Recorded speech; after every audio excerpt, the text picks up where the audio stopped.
Itangazo ishami rya polisi rishinzwe ibizamini no gutanga impushya zo gutwara ibinyabiziga riramenyesha abantu bose basabye gukorera impushya z'agateganyo ndetse n'izaburo zo gutwara ibinyabiziga mu mujyi wa Kigali ko guhera ku itariki 22 kugeza ku itariki 26 Nzeri 2025 ko ibyo bizamini byimure ku itariki 29 Nzeri kugeza ku itariki 3 Ukwakira 2025 nk'uko bigaragara mu mbonerahamwe ikurikira. Nubango amatariki yateganijwe y'ibizamini ku muntu uzakora ikizamini ku itariki 22 z'Ukwakenda. Ikizamini cyazagikwa ku itariki 29 z'Ukwakenda. 23 z'Ukwakenda azakora ikizamini ku itariki 30 z'Ukwakenda. Hanyuma uwari ufite ku itariki 24 z'Ukwakenda azagikora ku itariki ya 2 z'Ukwacumi. Wari ufite ku itariki 25 z'Ukwakenda azagikora ku itariki 2 z'Ukwacumi.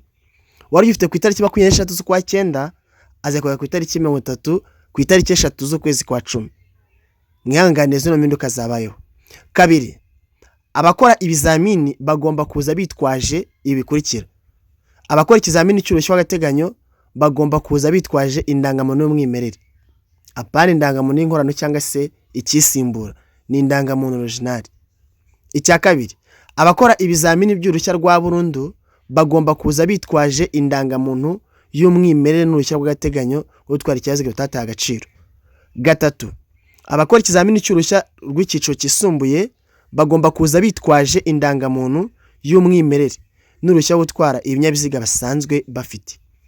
Ikindi bavuze ko